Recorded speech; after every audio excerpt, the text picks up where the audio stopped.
Welcome to Team Canada version of TML Weekly. This is season 2, episode 17. As always, brought to you by Bjorn and Don Cherry Sports Grill. So tonight, obviously no NHL for the next 2 weeks or so. There's the big Four Nations tournament going on. It's kicking off tonight with Marner and Canada taking on Willie Nylander and Team Sweden. So it should be pretty good game to kick it off. And what do you think, John? Man, it's I will be honest, the run up to this has been, I don't know, I've been very of the mindset that I'm not really super excited about it. It's not like the Olympics. The Olympics roll around and literally it's like 8 a.m. and you're going, we got to wait till 8 p.m. Come on, this is ridiculous. That said, I'll be honest, I'm getting a little we're about an hour away, and I'm getting that kind of you know what, we're finally going to get to see Crosby and McKinnon and McJesus and everybody go. I had tempered excitement coming into it, but now that it's here, I'm pretty excited. I think it's going to be a good time. Yeah, definitely not as much of a build-up. Obviously, with there's NHL games 3 days ago, so it's kind of right into it. So it's tough. But I've seen some people online complaining about that they don't want to watch. The term's stupid. It's would you rather watch the All-Star game, guys not trying, or would you rather watch? Do you remember a couple years ago when they were in Tampa and they were shooting down surfboards and stuff? Guys, if the option is watching guys flip surfboards or the best teams in the world, what are we talking about? Yeah. So before we get into it here, it's interesting. The one complaint that I've really seen is, and I'll be honest, man, it's pretty surprising. Not to get political, but no Russia, no Germany, no Switzerland, no insert random team here. And so for everybody that's watching, I just want to tell you, this is a replacement for the All-Star game. Okay. The season is already on an ultra condensed schedule. You got 4 teams. This is going to go from I got an entire week. I think it goes from tonight until next Tuesday, next Wednesday. Yeah. Something like that. Yeah. So if you take a look at the amount of back-to-backs that have been played by NHL teams to accommodate this and what the schedule looks like, if you add in Germany, if you add in Switzerland, let's be honest, the likelihood of either of those teams winning, not so much. These are the 4 minus the Russians, who are not here for obvious reasons, but these are the 4 Big Daddy. If anybody's going to make it, it's going to be one of these 4 guys. Also, just to add on to that, because it's an NHL event, they can only have NHL players playing. So teams like Slovakia and Germany, they have NHL players, but not enough to field the entire roster. You see Finland, they have 1 spare defenseman with all their injuries. It's being pretty tight, even with a team like Finland. Yeah, and so that's a great point, though, right?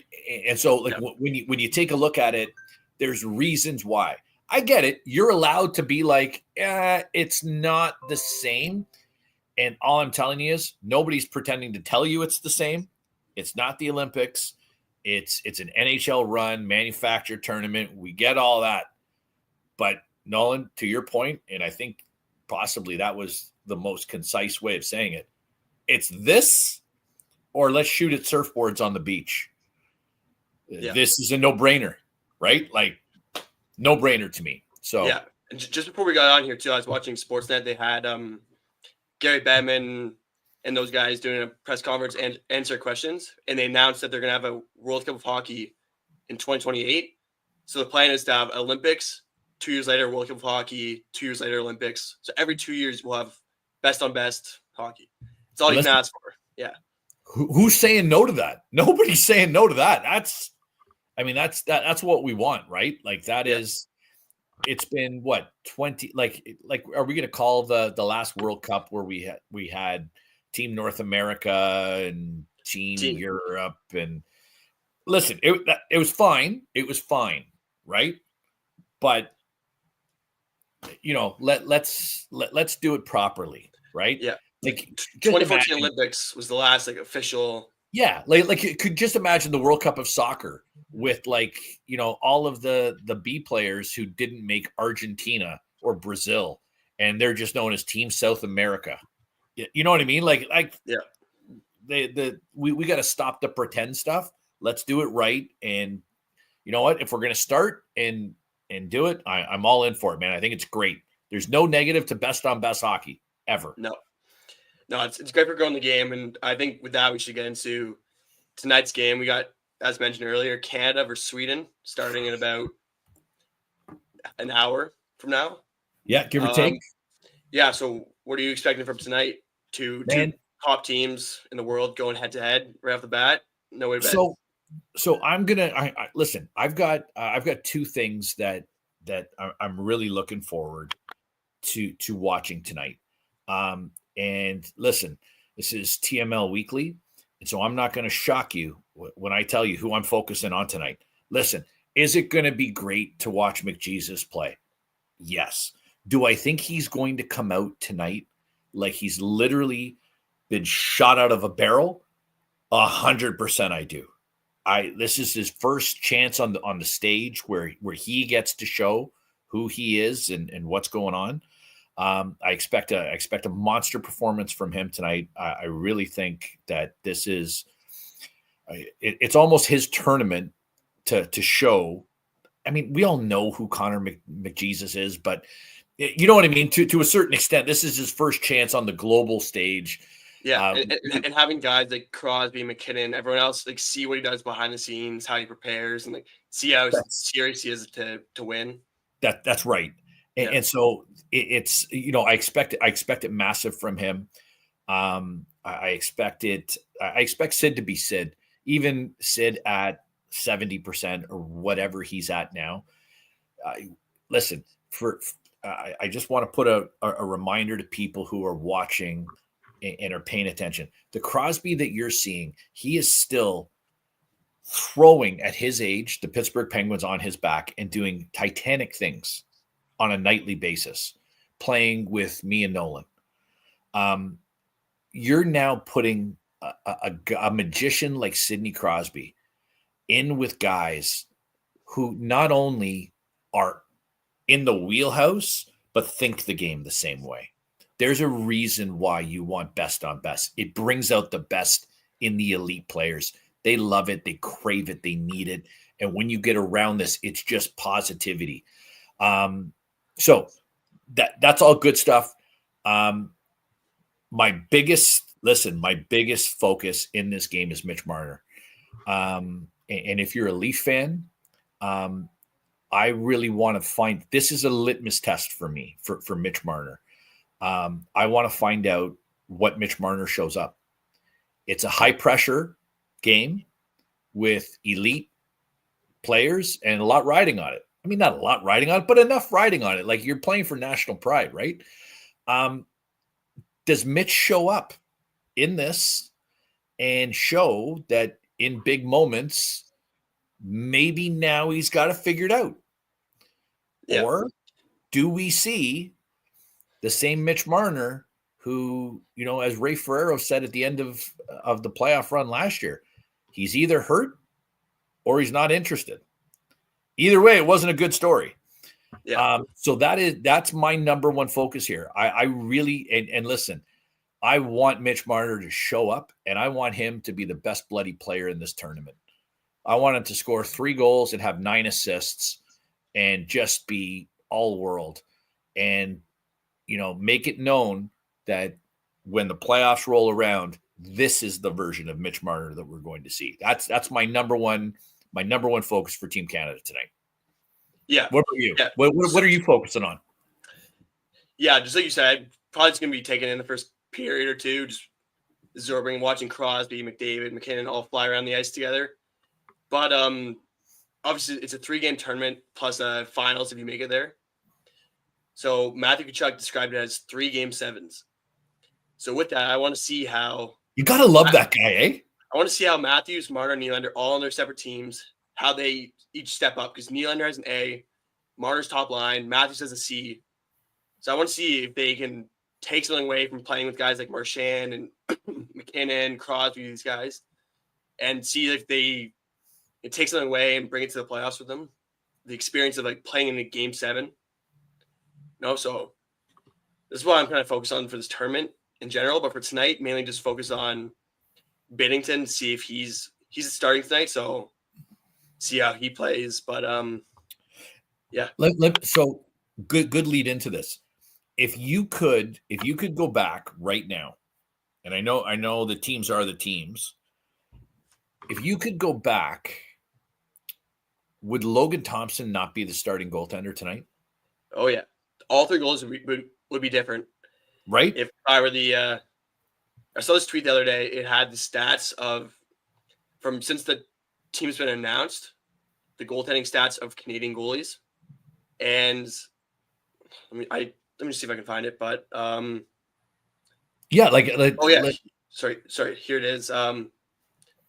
Since the Four Nations team has been announced, it's been about 20 games or so.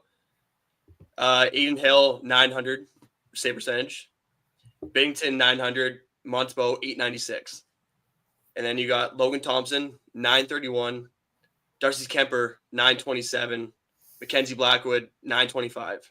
So listen, I can get behind. Listen, when we did our teams, I had Logan Thompson in the net for me. That he was my starting goaltender when. Yeah, I've heard that Vegas management that is involved with Canada, apparently they didn't like him. So listen, like, hey, fair enough. Listen, we're going to find out if it was a good call or not. Ultimately, I'm Darcy Kemper. Listen, you've had a great couple weeks. Nobody's trusting Darcy. If Darcy Kemper was the guy, we got bigger problems. I think of the guys that we've got, whether it's Hill or Binnington, I'll be honest. I feel comfortable with Jordan Binnington.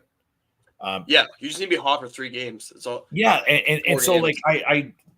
He's Jordan Binnington is a legitimate top quality NHL goalie, and so if you're in the show and you're a guy who's been there before and you've won cups, you clearly are good enough, right, to be there. You're not. I'm not pretending to tell you he's Sherskin. I'm not pretending to tell you he's Vasilevsky, right? But he's good enough to be there. And the thing I've seen a lot of criticism coming out and talking about our goaltending, and that's our weakness.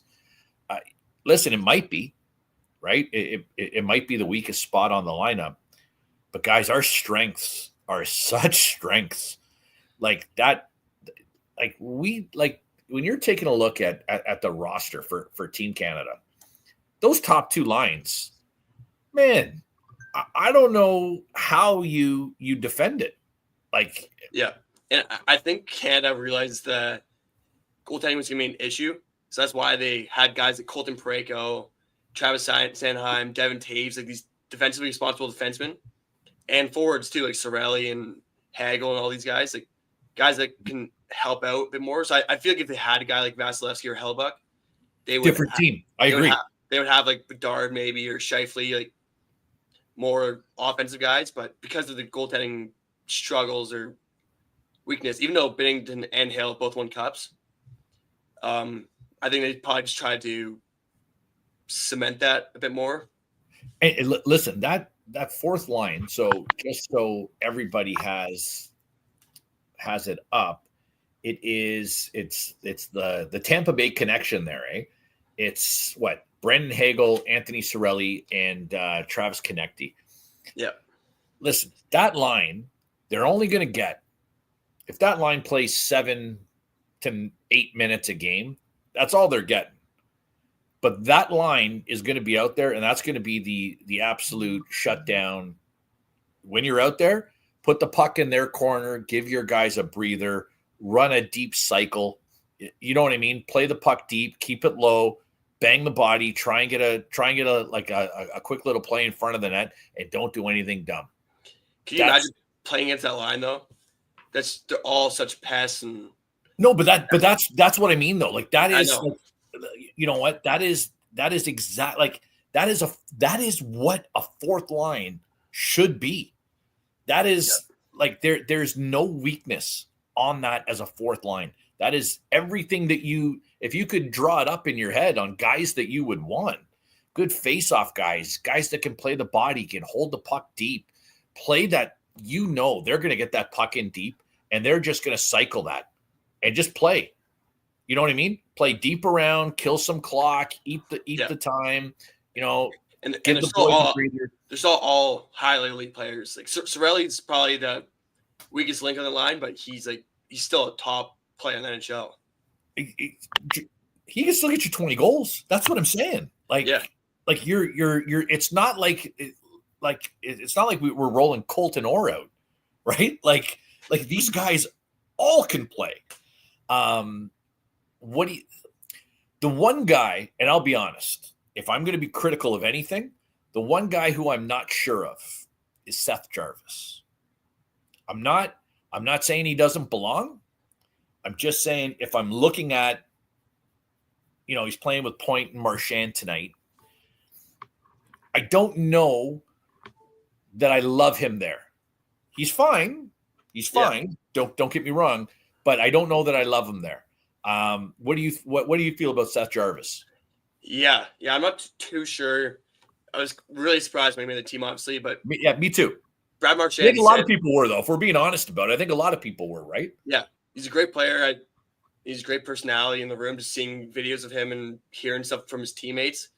And Marchand came out and said he actually wants to play with Jarvis at the Four Nations tournament. So it's kind of cool that they're on the same line now. And I don't know, just like I think I'd rather have Konechny on the top on that third line instead of Jarvis, like swap them. But at the end of the day, that's not a bad idea, actually, Nolan. I could get behind that.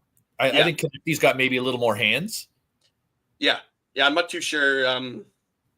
We'll see how it goes. Obviously, they can change the lines at any point.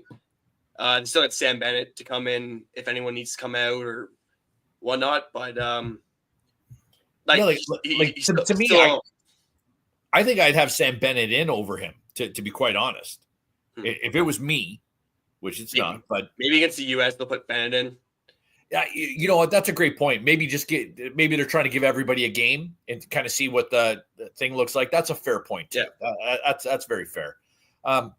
One thing that I do love that has kind of gone under the radar. I've loved this guy since he's been in the league. He's an absolute workhorse. He was able to come back in time. I absolutely love having Drew Doughty on this team. Absolutely love it. I think that if he was healthy the entire year, he would have been a lock to begin with. Yeah. But having him back in the lineup, he's a cup winner. He's an Olympic champion. He's a guy that everybody in that room knows if he's back there, we're okay. You know what I mean?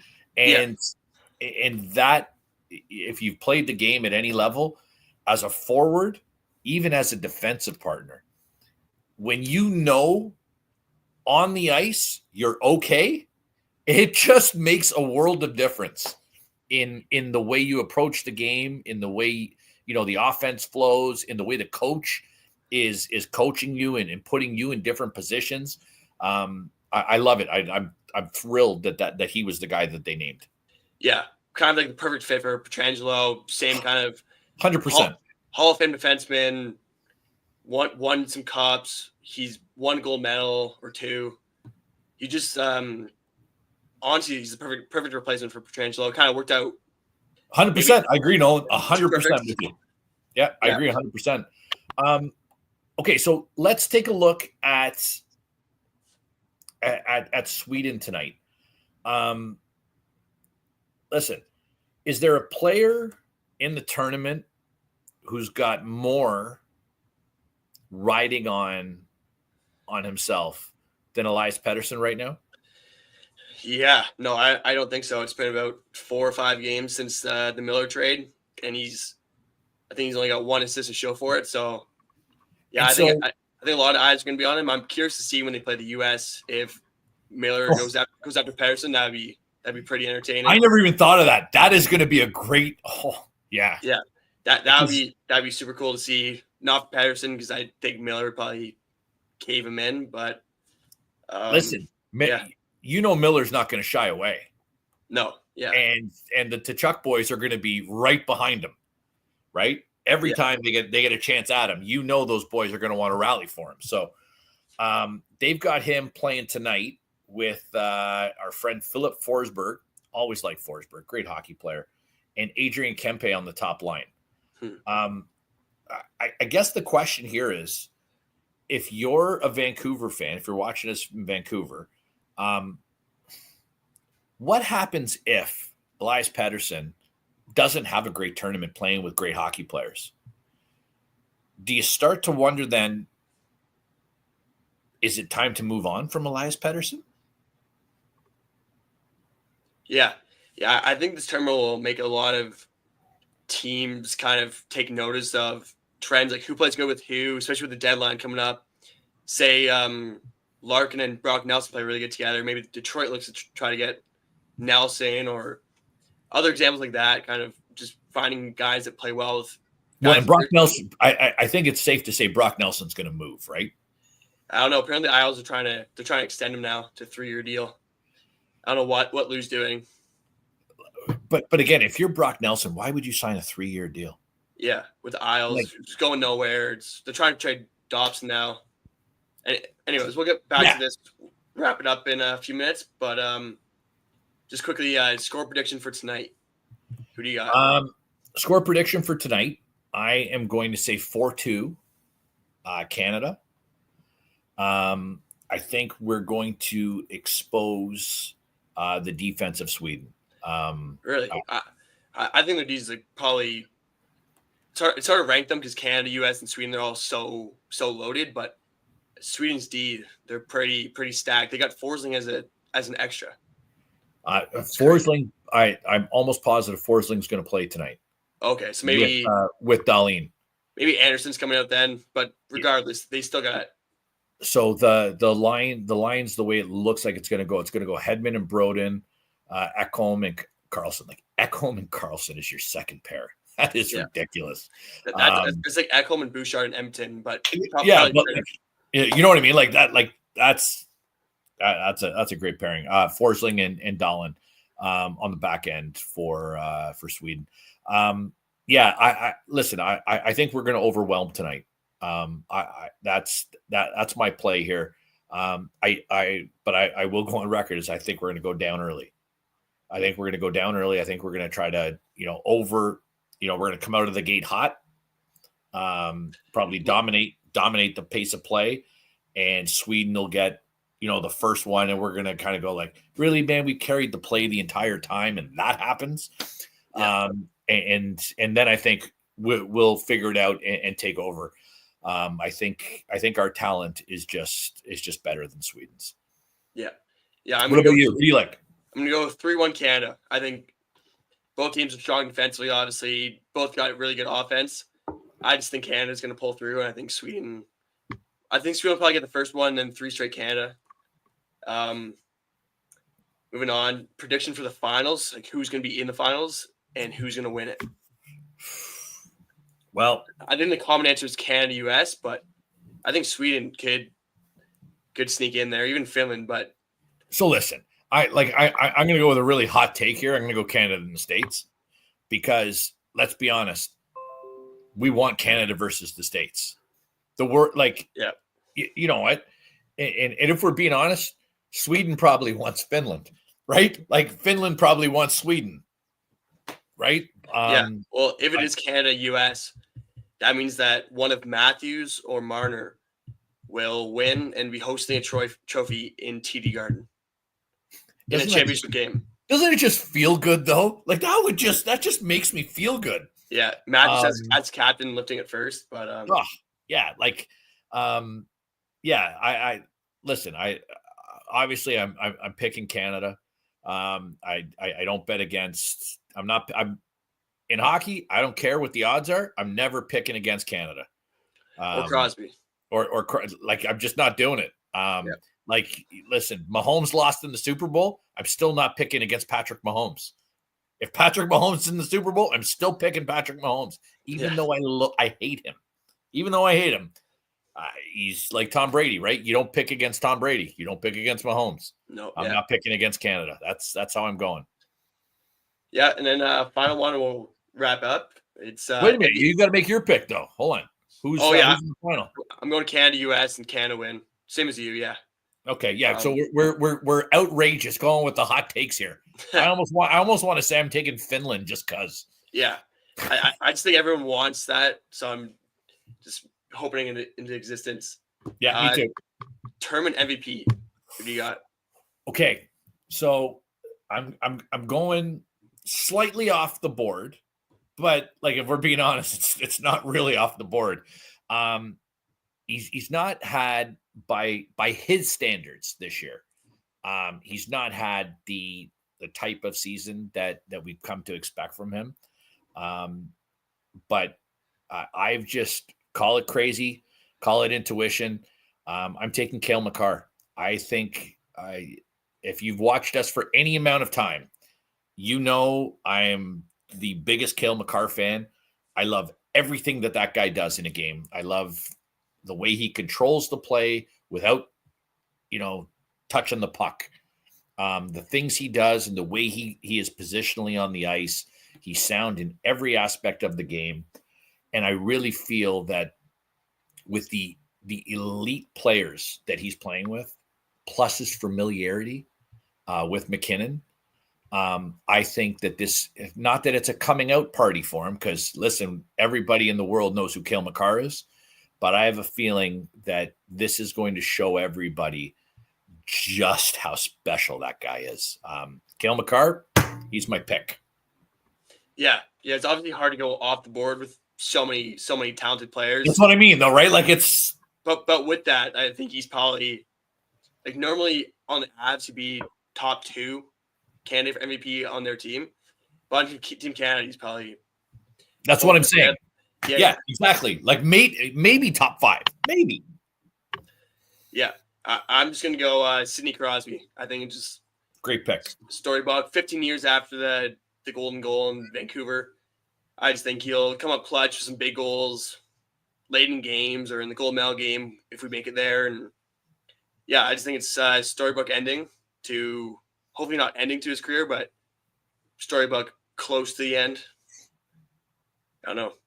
Yeah, listen, how can you pick against, like, again, would anybody who pays attention to the game, would you be surprised if Sidney Crosby came out and was the best player in this tournament?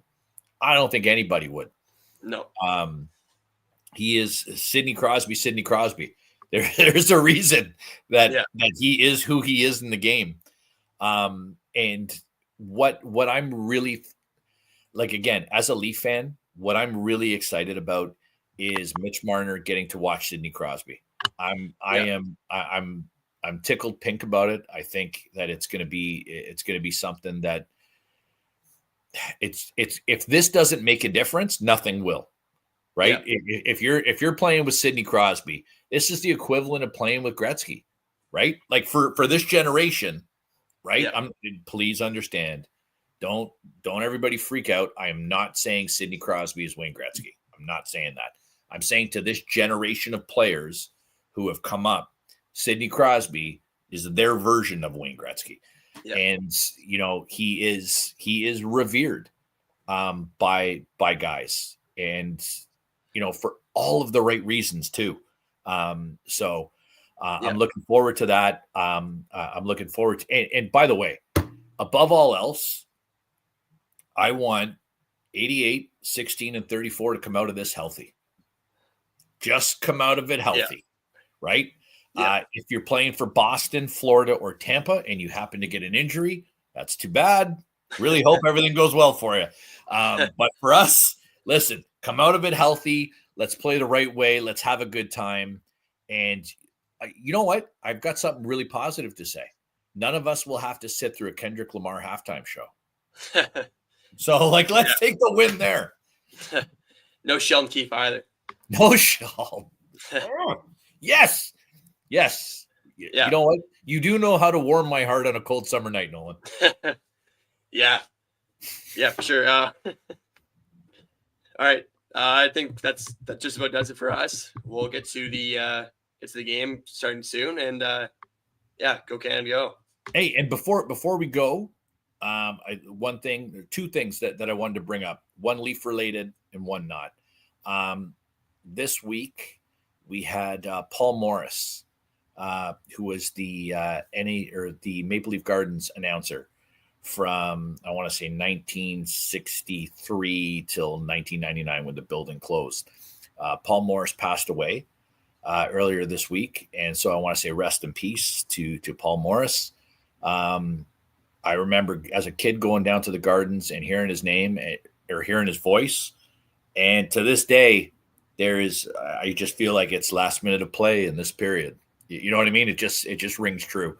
So rest in peace to Paul Morris. And on a much better note, Don Cherry had his birthday this week. So Grapes, happy birthday, buddy. We love you. Boom. There we go. All right. Go Canada, go. See, Grapes would want us to say go Canada, go. You know what I mean? Yeah.